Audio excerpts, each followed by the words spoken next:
But many people are fearing for their personal safety. We saw the young lady in Chicago, candidate for mayor, thrown down onto the hard sidewalk, and we're seeing it every place else. So we're really concerned. The whole tone and tenor of how people are behaving is really scary. But the thing that I want to talk about the most, in the brief time I have, is the economy. This man came in and said he was going to fix the economy. Ask one of the taquerias on 14th Street, has their economy been fixed? Foot traffic down, revenue down. Tax revenue also down. I don't know who Kymone saw talking about Mariel being the best mayor, but obviously they give you drugs before you go on the air at Fox News. They pass you something called a delusional. So then you can spout all kind of nonsense and people will believe it. But the fact is that urban economies have been distressed anyway, and they're even further distressed. The question that I'm grappling now in the piece that I'm writing is, who gains when the economy implodes? Because the economy will implode at the rate we're going. Who gains? See, we know who loses. People at the bottom. But who gains? People who are sitting on a lot of extra cash. That's who. So we will see some of our restaurants bought up by conglomerates. We will see, with this extra cash, some of our homes being bought up by conglomerates. A lot of people sitting on the edge already. Think about the 300,000 black women plus who lost jobs because of this man. Think about the other federal employees who lost. So the people who gain are basically empire and oligarch. And we just have to be clear. So this is not, people like to tell you that the economy has an ebb and flow, and it does.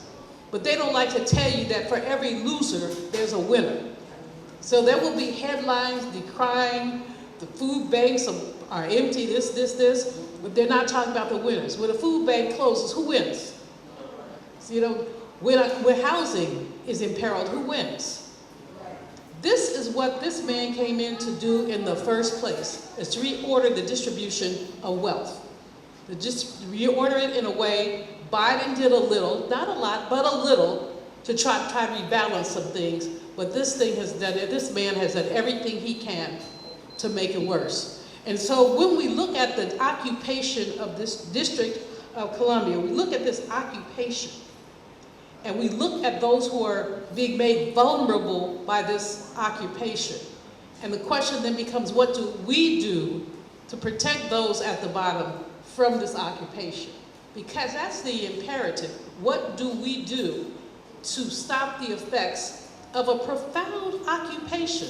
Something, I'm sitting there, Doc, something that did not have to happen. And then I'm just gonna shout out with negativity, Chuck Schumer, wuss. Hakeem Jeffries, wuss. I mean, how do they vote to canonize? I'm sorry the man is dead, but a little brat with a nasty mouth who called black women stupid. How do they vote to canonize him? We have to resist. Thank you. Dr. Vaughn, you asked about statistics. So here's something I would like to start with. Black Americans represent about 13% of the population, but account for nearly 60% of gun homicide victims. Victims, right? And that brings me to this narrative about our communities, where we're painted as inherently violent. But the reality is, the violence in our communities are a symptom of neglect, symptom of disinvestment, structural racism, and it's not a reflection of who we are as a culture or even of our morality, right?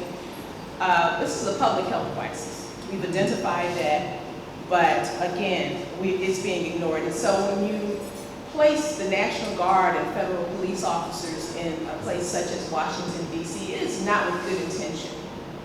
When you cut the funding that undergirds programs such as those that Bethany Young supports, and we're helping our communities, people who are boots on the ground, grassroots organizations, anti-violence fighters, and you take that funding and that support, and then you try to tell us that the police are here to help you. We know that that is a lie. I like to call things like they are.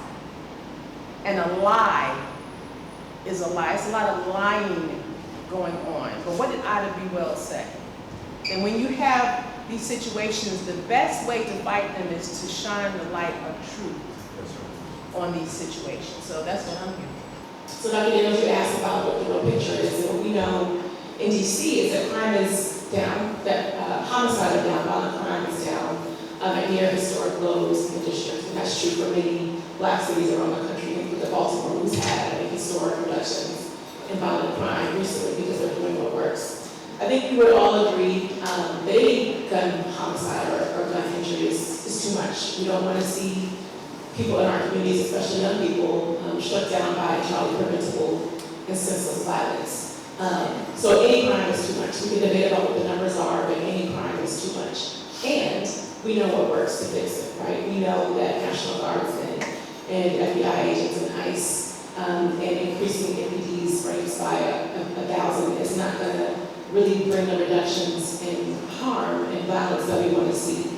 And so what I've been thinking a lot about, and we've been thinking a lot about in the Justice Lab, is how do we get people to focus on what we know works? We know it's not about crime. So if we're having that argument with the people who are opposing this argument on us, where it's a straw man's argument, because this is not what the debate is about. But what I hope we'll have a little bit more time to talk about is what has worked in DC, what is working in Black cities around the country, and how do we get more of that? How do we protect those investments and those interventions that are really serving people in a way that intercepts them before they become a victim of or a perpetrator of harm in our communities.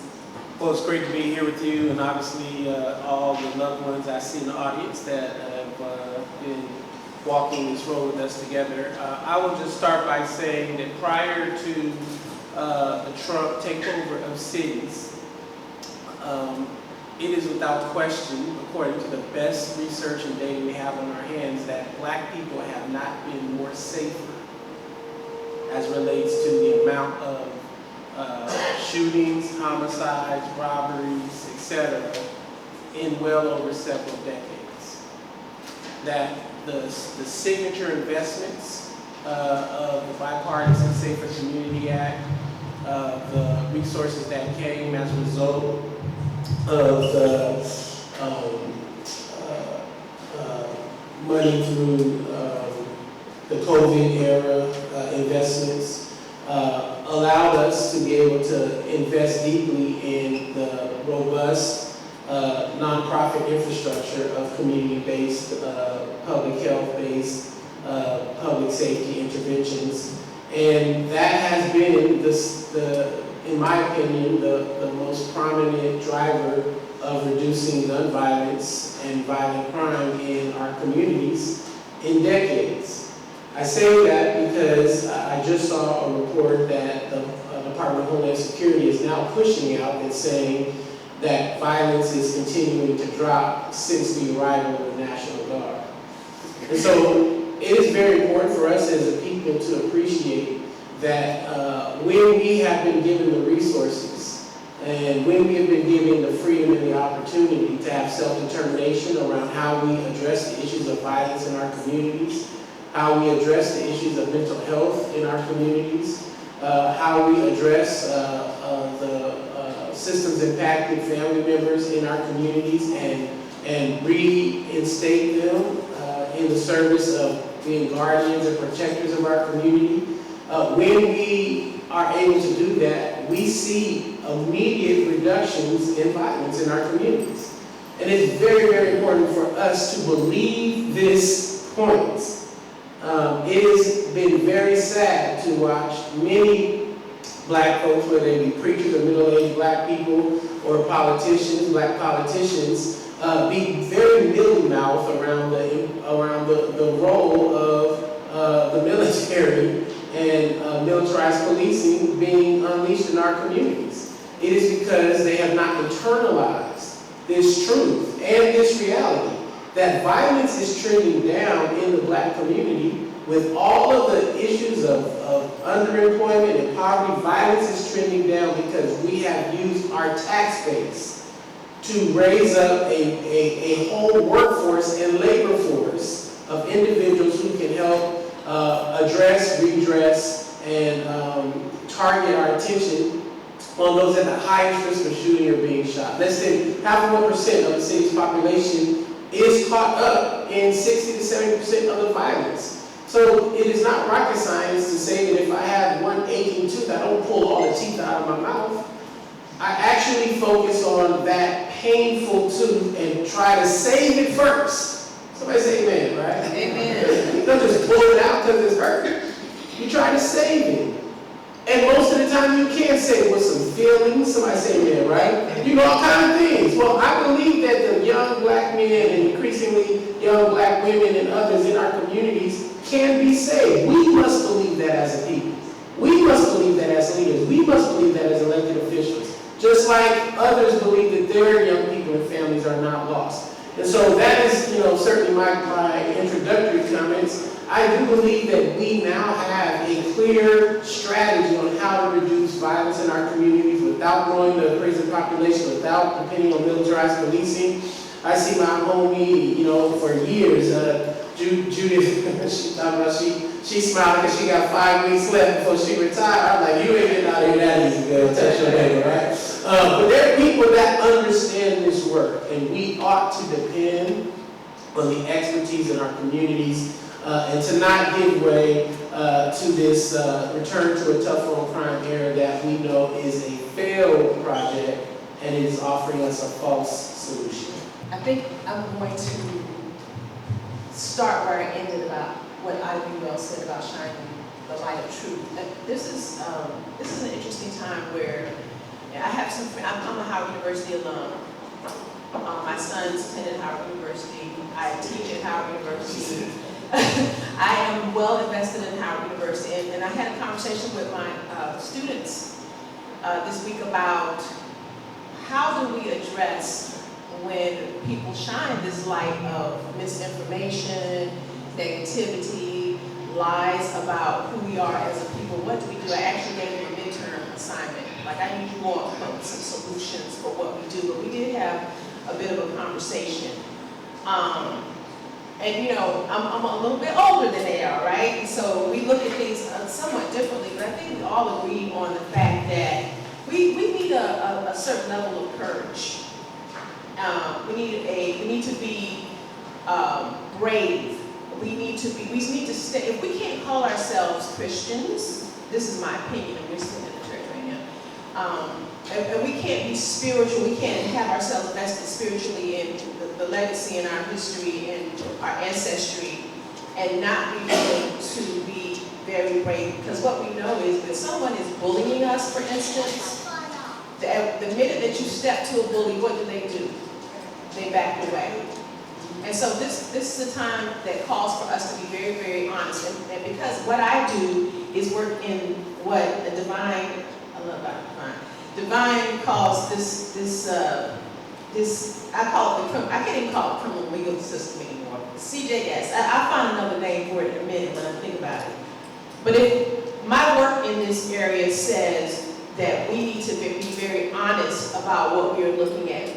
We're talking about the police in Washington, D.C., right? Are they doing things that are against our well-being?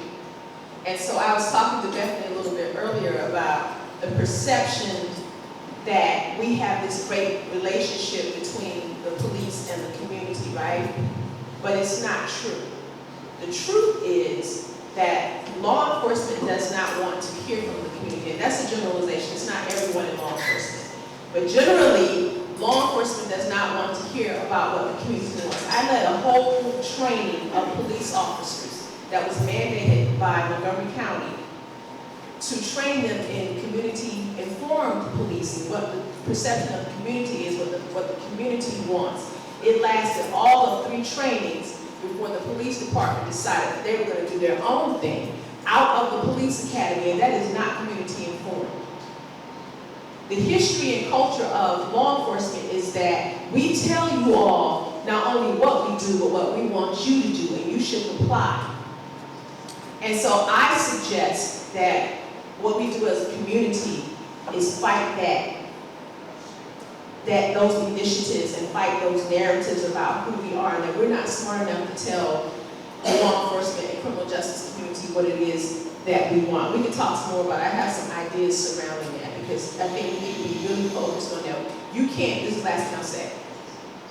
Dr. Devine talked about abolishing policing as we know it, but you can't bring down a system without knowing where to place the dynamite, which is why it's important to have people like myself and other people other colleagues that I work with in Ron Hampton to talk to the community about what that looks like. Yeah, and I want to talk a little about the question of narrative, since I think they're related, right? I love Dr. Malveaux's opening remarks, because follow the money, right? Who owns most local news stations, in this region in particular, and what agenda are they advancing? And it's part of this bigger picture, right? If they can get community members to feel like they are under a constant threat of violence, it can get them to do a lot of different things. It can get them to vote in certain ways and endorse certain practices, whether they work or not. In terms of how do you message these alternative solutions, I think it is a tightrope to walk, right? Because people who are in communities where they, rightly or wrongly feel threatened by violence or unsafe, they don't want to hear, we have this idea that you'll see dividends in 10 years, or we don't have the data yet because it'll take a little while to get it. They want to know what's gonna address the problem I'm seeing on my doorstep right now. And I think the numbers are part of that. I think also, showing them the harm of the system that we have now, right? But we have very real life examples, right? We can see it up close. We don't have to imagine it anymore. To Pastor Mike's point about what it would look like to have this other system. We know that when you intercept somebody who's been victimized by gun violence, that you can reduce their chances of becoming a shooter. We know that if you catch them literally in the hospital, give them a job, give them a place to live, it works. We know that if you have victim services across the board for people, you can intercept them before they become a perpetrator of violence. We know in Baltimore, for example, to Pastor Mike's point about the small percentage of people who are responsible for most gun violence, Baltimore in many cities have adopted an approach called focused deterrence, where you call those people in. They're known to systems. They're not people who have never been arrested, people who have never been brought in for violence. You know exactly who they are. Call them. Give them money, pay them to be there. Surround them with support, and it works. Baltimore, you would have, I'm sure. I know I never thought it would be what it is today, or we'd be talking about Baltimore the way that we are now. And it's because they're investing in all of the things. They haven't stopped investing in law enforcement, but they've also invested in focused deterrence and hospital-based interventions. They've invested in violence interruptions. People who have been in those environments have been harmed or caught harm themselves with a gun. They bring them in to diffuse situations that could become violent. I think we have so many examples now. We have real data, we have real evidence. We can see cities that were pretty far gone that have brought it back, and if we can uplift those stories, and a lot of it has to do with media, right? So, that's a big game that the other side is winning, big time. We're losing majorly in the communications and media front. So I think it's kind of talking about what's working, but also kind of stealing something from their playbook, right? How can we make our messaging as enticing and eye-grabbing and like heart rate speeding up as their headlines? How do we do that in a way that gets people to focus on what is true and what is real versus what scares them? Good afternoon. I am so sorry that I have not been able to be with you all day, but I tell you, I've been talking about church all day. Congressional Caucus prayer breakfast this morning, Reverend Wesley from Alpha Street Baptist Church. Just tore the house down. Chairman of the CBC walked up to the mic after he spoke, and she said,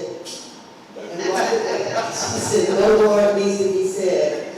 But then I think in a transition, I left there and went to, I'm a homeless Christian right now, trying to figure out where I want my home to be. I'm kind of halfway divorcing my church, but so many of us have done that, and so we have to now do something a little different, which is part of what Pastor Wesley said this morning. But there was a men's event at Allen Chapel, AM Church, which is where I have 1 foot in and 1 foot out, I think that's. But it was amazing to me, and after hearing your speaker a few minutes ago, is that not only do mayors and elected officials not know how to keep our communities safe. A lot of our pastors don't know how to keep us in the faith, you know. And so because we operate in silos so often, we're not sharing information with one another. The question was, where is the church going from here? And it was a question that was hard for this person to answer. It was very, very hard because the vision was missing, and therefore I don't think that maybe he believed that the people in the congregation really had the equipment or the tools to help this church to become what it was, to return to what it was. And so here I am at another church, third church from the day. And I'm going to walk out of here feeling really blessed and hope that I leave some message of significance. But as you all know, I live in Ward 8.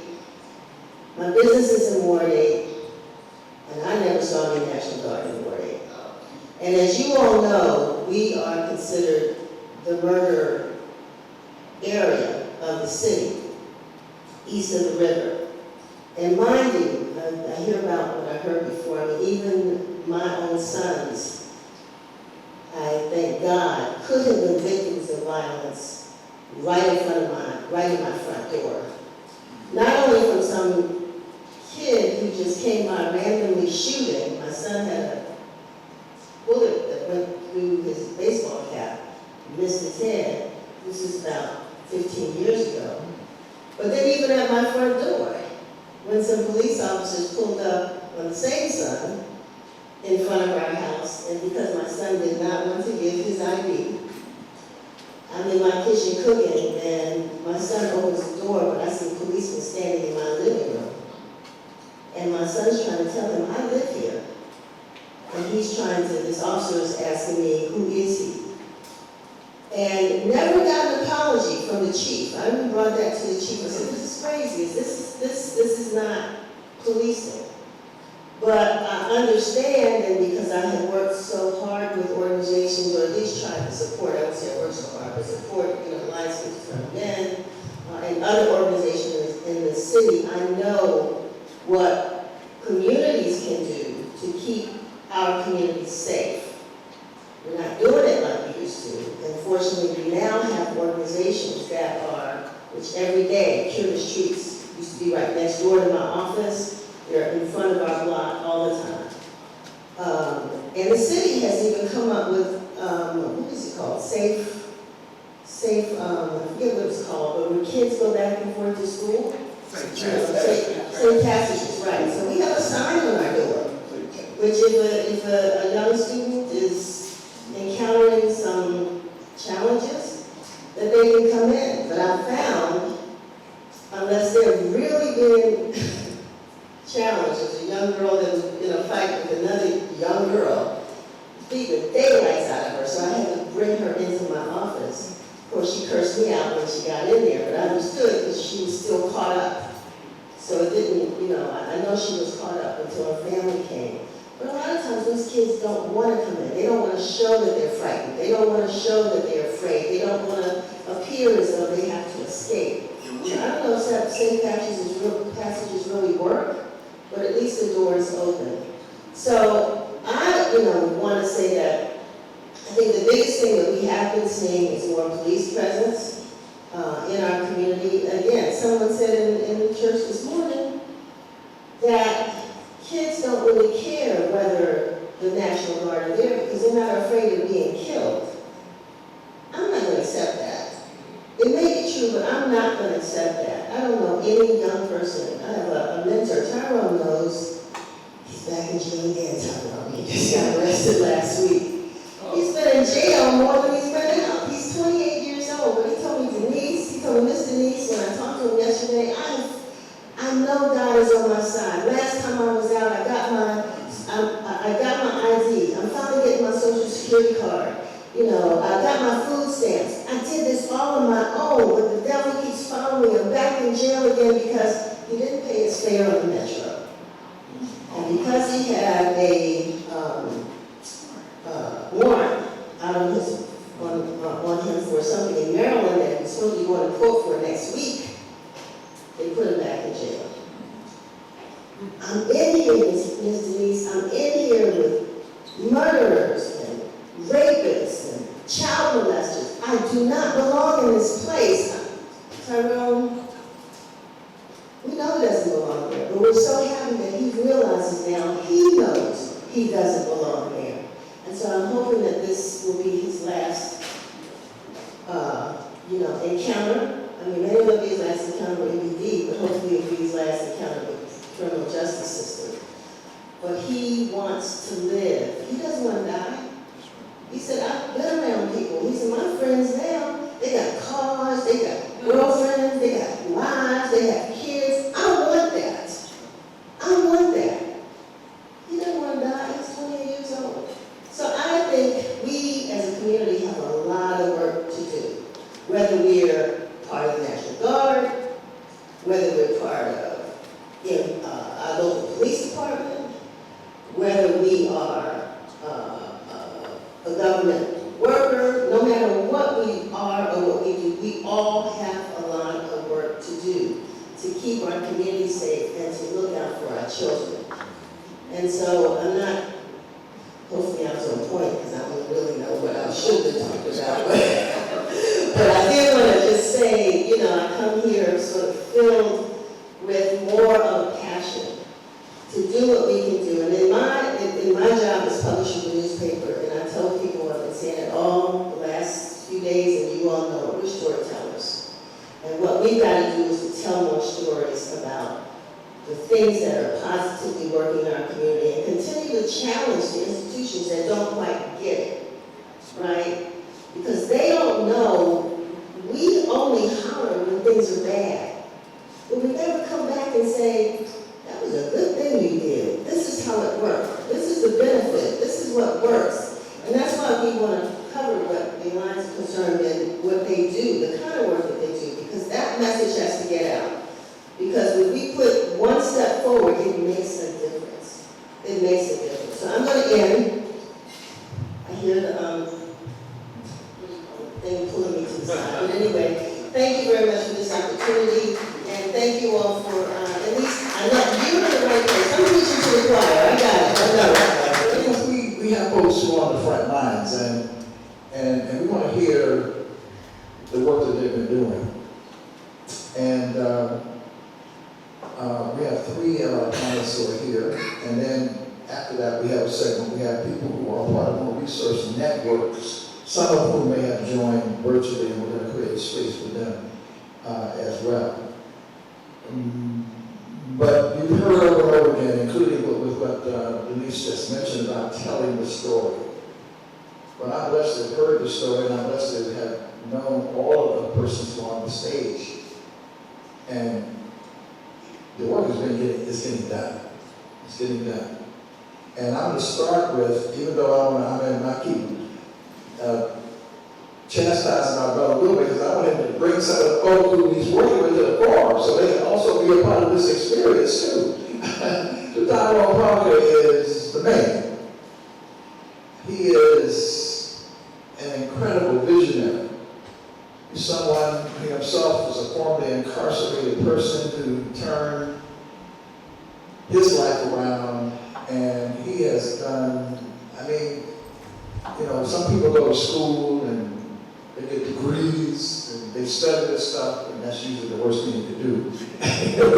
Because it's not rooted in anything. Like back in my day, our mother's fathers said they had no mother way up in it, no common sense of it. But Tyrone Parker has he has written the book through his own life and experiences through the Alliance of Concerned Men. And so, again, we have a couple rounds of questions, but just to start us off, Tyrone, give us a snapshot of how you came to be and what works. Tell us what actually has worked and how you have demonstrated that it works. And I'm going to give you this mic because the other ones don't seem to be loud enough. Now I'm going to give you this. In the foundation. And we often know that perception can become a reality in the sense of what people think is occurring versus what is occurring, especially in our communities. But let me begin by something that Denise said many years ago when the District of Columbia was considered to be the murder capital of the USA. And we all came together as a collective community, police, community-based organizations, government, to begin to deal with this downturn in the context of homicides. In 1991, we had 484 homicides a year. In the year 2012, we were able to reduce that to 88. Therefore, making a sea change. We then took the initiative to the mayor of the city and asked that you support from 88 to 0. He told us he had accomplished what they wanted to accomplish, which was to take the city from the murder capital of the USA to one of the 10 best places in the country to live. Therefore, gentrification, businesses, large corporations began to occur. But the interesting thing about that is that we have found the solution to be able to turn this ocean line around. As I heard Denise say almost 30 years ago, she says in this period here, we might not have all been on the same page, but we all had the same goal. And that was to stop the violence in our community. What is occurring for us, as I heard the brother might say, we are not controlling our own successful narrative. We are not building up on the successes that we have in our own community to make a major difference that's occurring. And if you do not set your narrative in the conscience of the people, and we do it, that's what basically going into our own communities, working with our own people, encouraging them and inspiring them, showing them that it is never a period, that it is always a comma in regards to our permanency in being there.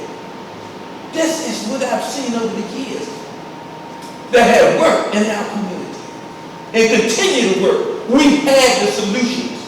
We are not driving the narrative. We do not have the media other than Ms. Bonds and other organizations that are basically involved in the work to be able to see and be able to understand what success looks like. This is the piece that I lead with and I build on.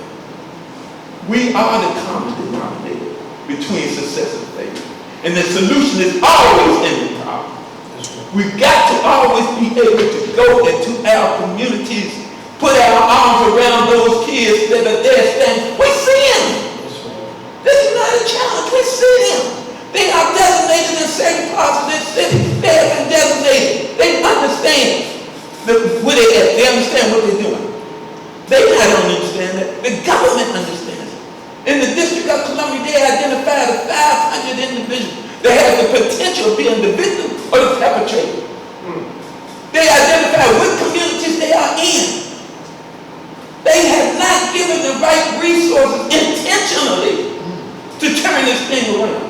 And we have not held them accountable for their injustice or missed opportunities pertaining to public safety for us as a community. That's right. I wear hands for right there, but that's the spirit. The question is what really works. I like to first say, again, as my partner said over there, God. That is the first. And the God or the higher self within yourself that works. But I want to say that it's not the gun, but it's why they use the gun. That doesn't make an excuse for it, but it lets us know what we really need to do. Partisan violence, it takes natural and informal resources, meaning us, meaning love conversations, meaning a lot of cliches about meet them where they are. It's not that. Meet them in terms of what they say in relationship to what it is. Because every situation is different. Every profile of our youth and families are different. Some of our children look to the community as their family. And I think the other thing that needs to happen, Dr. Daniels, is hashtag change the verbiage. How we perceive our children, how we talk about our children, how we talk about our community. I sit in so many meetings that for a whole hour is talking about this mother's child got killed, we have to put her in hope. It's just so negative till it's about what do we do. We collect a lot of data that's surface data. We collect a lot of data that's focus meetings and forums, and they're giving our parents gift cards. And the parents are coming, and this is, I'm in a safe space, this is not that they or we think that it's negative, but they come just to get the gift card. But you haven't given them the real reason on why they come to have these conversations. And then we have college institutions that take on all this data that is surface data. It has nothing to do with the needs of those individuals that they do those interviews with. And so that's the other thing that I think needs to work. And I also think what works is the we. We have to unify. We have to unify not in the word unify, but really stand beside each other, with each other, whether we love or like or dislike, don't like the way our hair is or whatever it is. But we have a goal that I say, what about the children? We're all destined to nothing if we don't keep in our minds, what about the children? And that's even in the Bible in the short scripture. I'm not going to quote it the right way. But he said how highly blessed we will be if we take care of the children. And so we also got to talk about legacy work, teaching worth of self. And also, I heard someone earlier in the audience, we were up here, that talked about systemic failure. Systemic failure is there all day, every day. And it's our responsibility to sit in those spaces and talk about system change. A lot of times, Rona in meetings, and I tell them, I said, all we've done here is sit here and talk about the parents, talk about how bad our kids are, but you don't never, and I don't care if it's the judges on it, but you never talk about your failures. Their failures. CFSA has failures. All our different organizations have failures. We take one child from a mother that's abused and put them in a foster home, which is abuse. So we got to look at things different. We got to approach things different. And my final belief in all the lives stand on Parent Watch. I believe that if you heal a parent, heal a child, heal a family, we will have safer communities. And what we need to understand is that we are all parents. You don't have to birth the child, but feed a child, take care of a child, and love on a child. So I appreciate all you. I appreciate the city of DC. To me, this is still chocolate city to me. I'm sorry, I'm colorblind. So sometimes I don't see nothing but my people when I'm walking. Just like they don't recognize us, I don't recognize them. So it is a pleasure to be back here in the city of DC amongst my family and my friends and colleagues here. My name is Brother A.T. Mitchell Mann. I'm a proud founder and executive officer for a community-based organization in Brooklyn, New York called Man Up Incorporated. I founded this nonprofit now 20 years ago after the unfortunate shooting of an 8-year-old whose name is Deshaun Hill. We call him Day. And every day since Day we've had increased our presence on the streets in New York and throughout now the country. That's why I'm honored to be with my comrades here as well from throughout the country. So I'm glad to just lend my voice and just to be alongside so many other of you and just to be amongst you. It's just a pleasure to lend to this conversation. The unique thing that Brother Daniels talked about that we use in Brooklyn is something that I too like. I'm thinking it's not complex stuff. Our problems are not complicated. As been mentioned, this is really some simple stuff. Believe it, all of us here know it. We just don't apply it. One of the things we do differently than other nonprofits is we use culture as a weapon.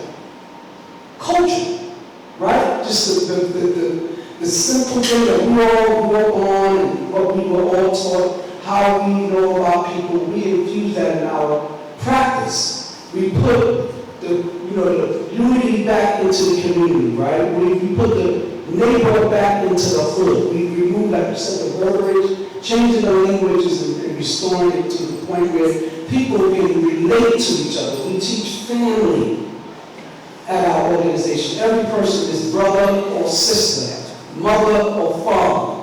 And I tell them that we are literally, and in this room, we are all blood relatives.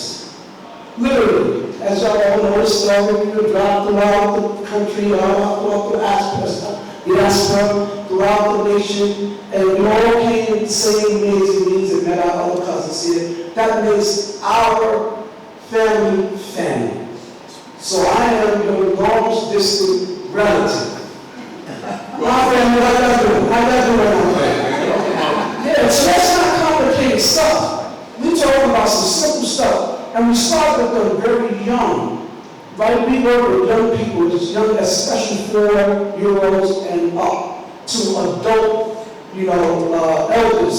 And some of them, when we work with them, they're just as childish as some of the babies. And the babies, some of them are still much more intelligent than some of the elders. But we work with them as young as we possibly can have them, and we infuse culture in them. We teach them family, we teach them neighbors, hood, we teach them how to be community. And we talk about how we are all co-responsible for the other. This is not complicated, it's rocket science. This is the way that when someone passed away in our building, we all prepped it, we brought something up to that house, and we said, we all got to pitch in. Am I right? I don't know where you were, and we had blackouts from 1977 and 2003. When the lights went out in New York City, everybody came together. And I submit to the room an analogy that I use all the time. I'm glad that we're doing bad. I'm glad that we're doing bad. There's something about us as a people when we're living during bad times. Black folk, we come together like nobody else has ever seen come together before. Sometimes it takes us to get another Trump term for us to be reminded that we are not out of the quicksand. Some of us got too comfortable. As my brother mentioned, we worked hard and there wasn't any money. Now we've been able to conjure up a couple of dollars, and some of us forgot what activism is about. Right? We hung our shoes up. We don't come back up to our elders and sit back at your footsteps and continue to get the lessons. Because now we think we know it all. We ain't doing nothing different. We ain't doing nothing new than you all did. I stand on you all shoulders. And I tell the people that I'm working with all the time, don't think that we are the founders of nothing. We didn't pioneer none of this.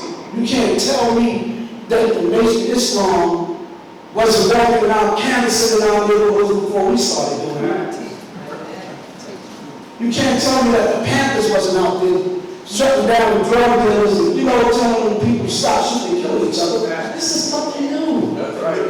It's all in our history books. It's culture. Culture is our secret weapon. And so when we pick back up the book, and like you said, we replace the gun with the book, now the young people, as everybody, others have said, there's nothing dumb about us. We're the baddest people on the planet. And all we have to do is say that you just said, Mother, that the gun doesn't kill people, people kill people. So if we put the gun, and that's the only option in front of the kids, that's all they're going to pick up and use. Am I right? So what we need to continue to do, and I don't like always put things on us like we're not doing it. We just need to continue to see that we are all resources in this room. I submit to the city of DC, the Human Resource Department right here. We all in charge, all of us. Every last one of us got resources. If we all put it in the same boat or the same stage, you'll see how much in this room. How much resources that we have, literally right in front of us. In our neighborhoods, we've proven we don't have to go far. We are the first responders. All we need to do is learn CPR, first aid, stop the bleed, mental health, CPR. Give us the knowledge of how to be the social workers, the emergency responders. We did it during COVID. The EMTs and the doctors, they got all the credit.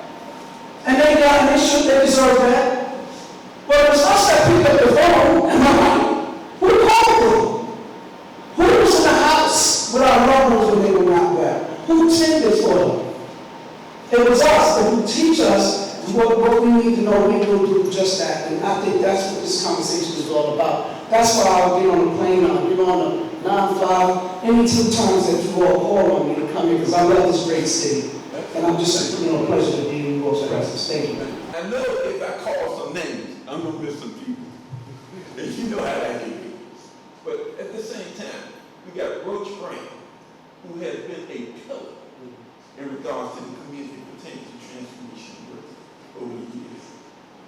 Ron Hampton and Ron Daniels, and Eddie Ellis, of New York City, Design, who is a part of this group. Water seeks its own level, going up and coming down. And we've been able to build together from a simple simplicity of community. The situation that Ron is speaking of, over 7-0, 50-0, we negotiated the truth. And we basically had the kids into the Starbucks, right where the giant was at. We couldn't get them into the church, couldn't get them into Kennedy Playground, because they said, well, we don't want them over there. To negotiate the truth. But we were able to bring them together in Starbucks. And one of the most interesting things occurred is that our commander, Diane Grooms, I saw her outside doing some work in the community. Because what had occurred is that on one side of the 7th Street, with gentrification and prosperity is taking place. And the kids was on the other side, where they were looking at prosperity taking place, and could not buy into it, and could not get into it. There was no door open for them. That's right. So we brought them all together. And Grooms did 3 extraordinary things. The first thing she did, simple simplicity. This work is not hard at all. All you need is people with commitment and determination to go into these places and be able to wrap their arms around and say, I'm here with you, regardless of the circumstance. And they understand when they feel this, they know realness. They understand commitment. At the age of 19, I had 75 years. I received from the district of Kymone. My son was killed over at Christmas Cake Room. I understand the depths of it, but taking it back. When the brother said, Diane Grooms said, well, what's causing the balance in this area? Is it the crap games? Little kid over there that's older than that.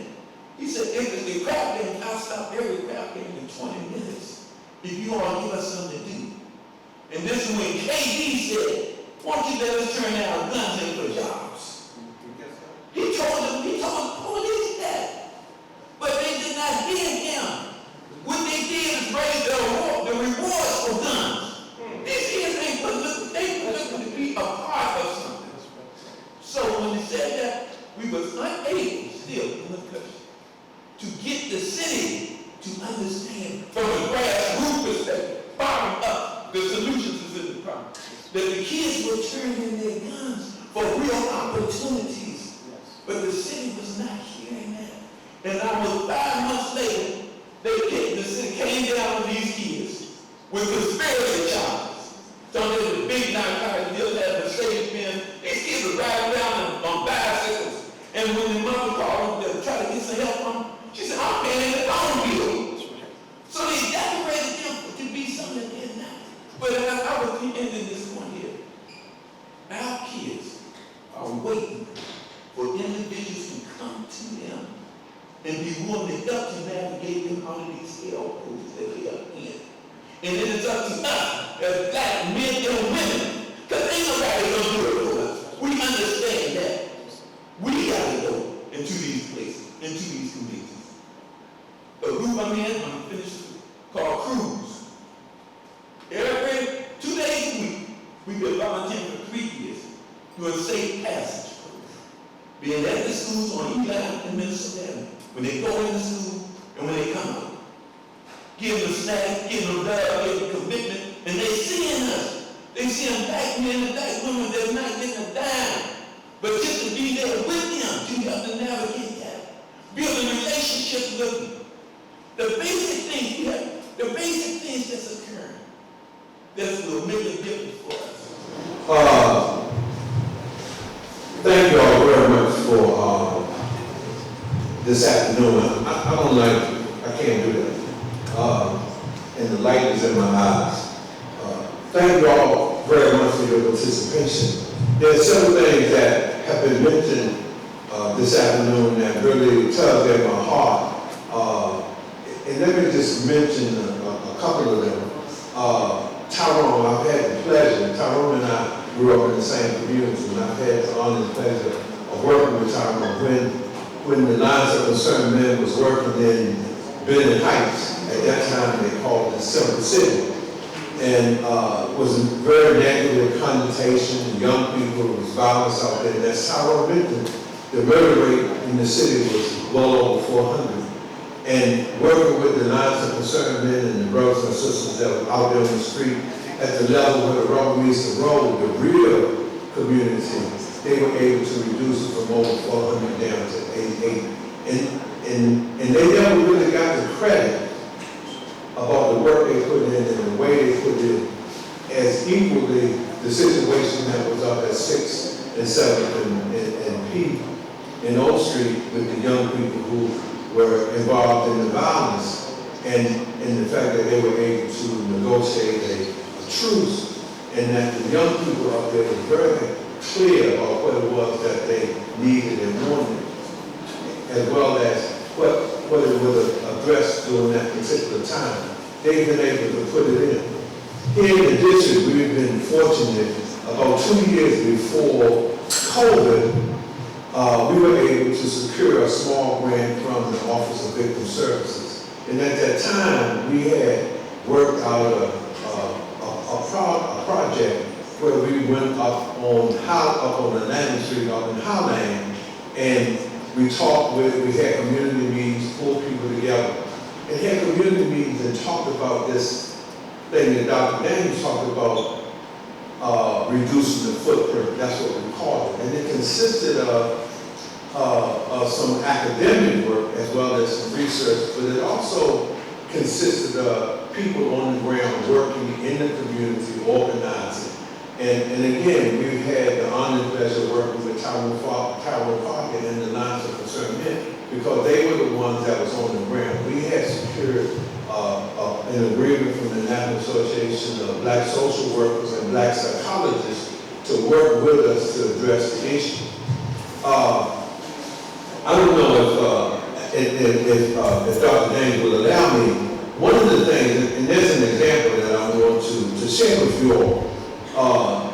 There was a time in our city and across the country where when people wanted the police, they didn't call 911. But what has happened as a result of an aggressive, this was 20, 30 years ago, as a result of an aggressive campaign to sell and market the idea of a three-digit number that residents like you all could call to call the police.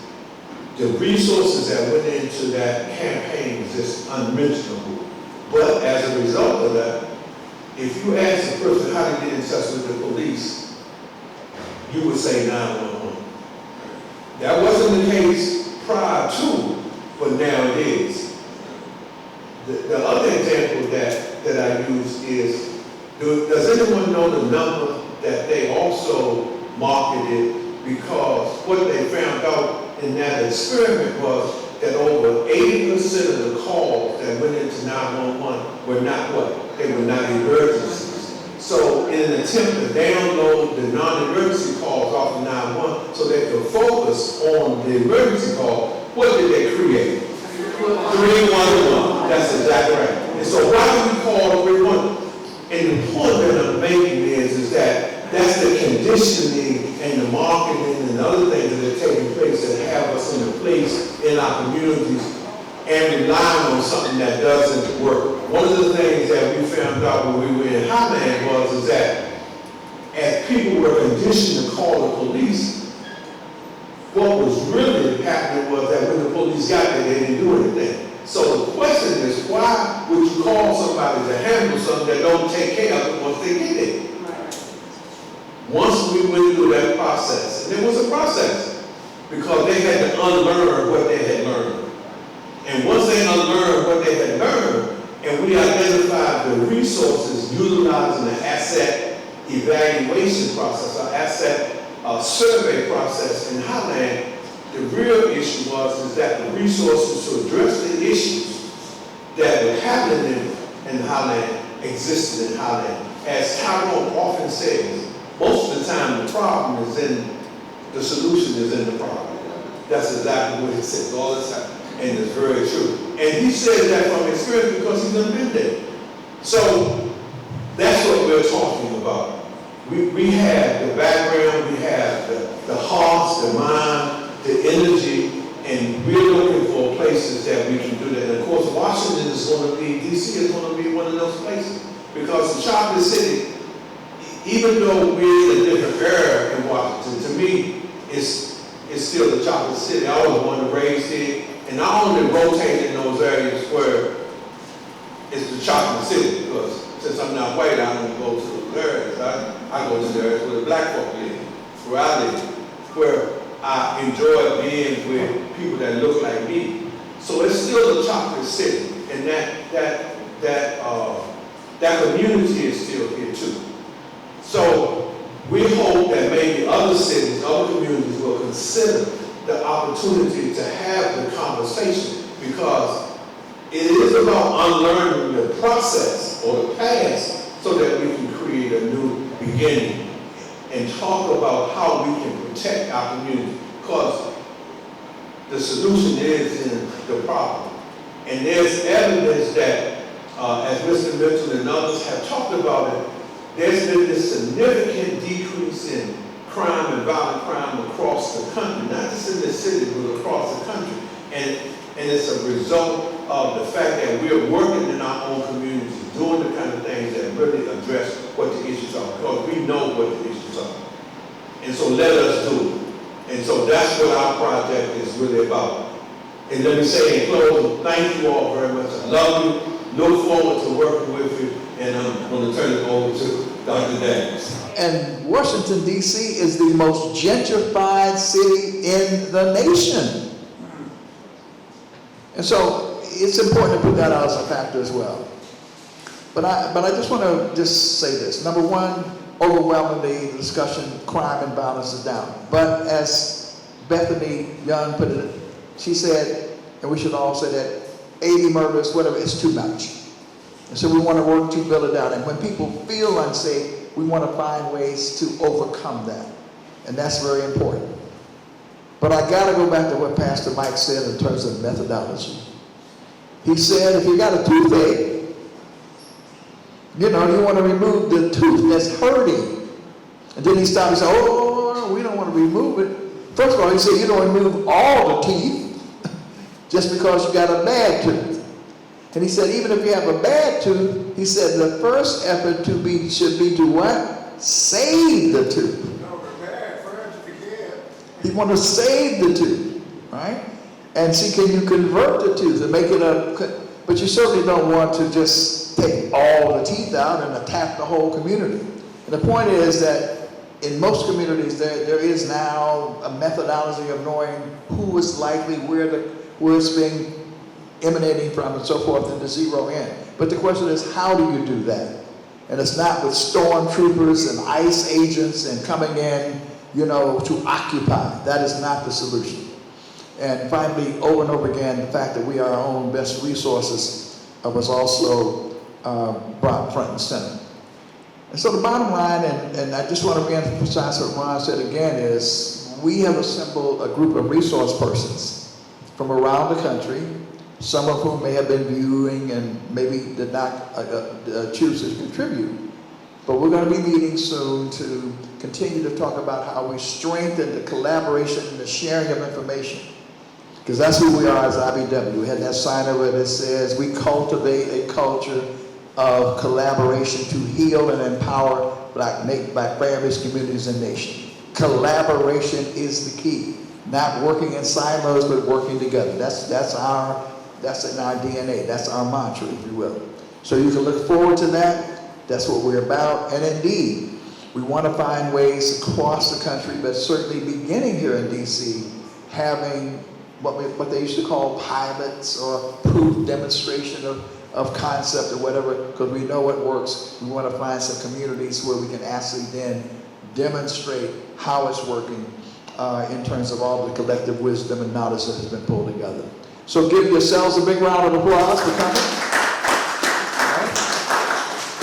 And this will bring our program to a conclusion, but I always believe that we should close on a high note. So for those of us who are here, we're going to do at least 3 Harambe's, and then we can consider ourselves dismissed. So would you all just rise, those of you who are still here, and we're going to do we'll just do 3. But it's just the idea, Harambe, that is the Swahili word for let us all pull together.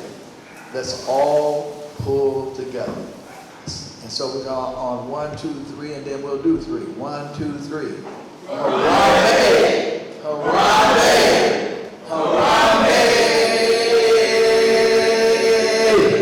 Thank you so much. Thank you.